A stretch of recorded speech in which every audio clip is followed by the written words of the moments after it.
le goût amer de la défaite en bouche. Il ne comprend pas bien comment il s'est fait mettre sur la touche. Il faut bien l'avouer, il a mangé une grosse cartouche.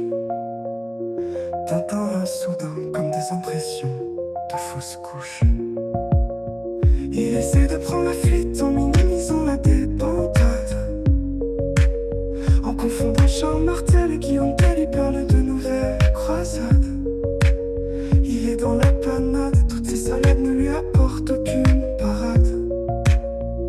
Tintin a soudain comme des impressions de Stalingrad.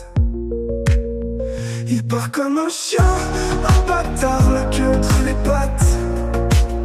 Il a joué avec bien plus fort que lui et aujourd'hui il se carapate. Il prétend qu'il sent comme lui ou qu'il va enfin avoir de la chatte. Mais il sait bien que seule une chaude pisse est candidate. Tintin joue toujours un peu les fiers à bras, mais il est bien obligé désormais de faire profil bas. Et qui disait à moi on ne la fera pas. Tintin a soudain comme des impressions de Golgotha. Ce n'est pas un saint qui s'est fait crucifier, c'est juste un pharisien que le mal a détourné.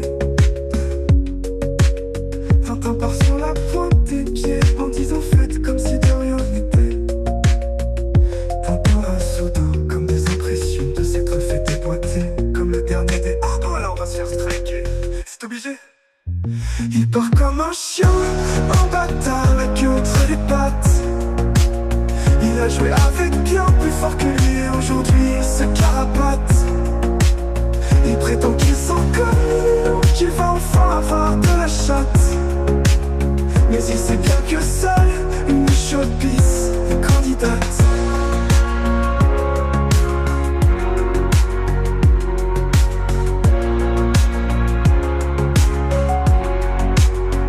Il joue en disant que tout le monde l'a laissé tomber, mais c'est lui-même qui s'est laissé tomber en premier.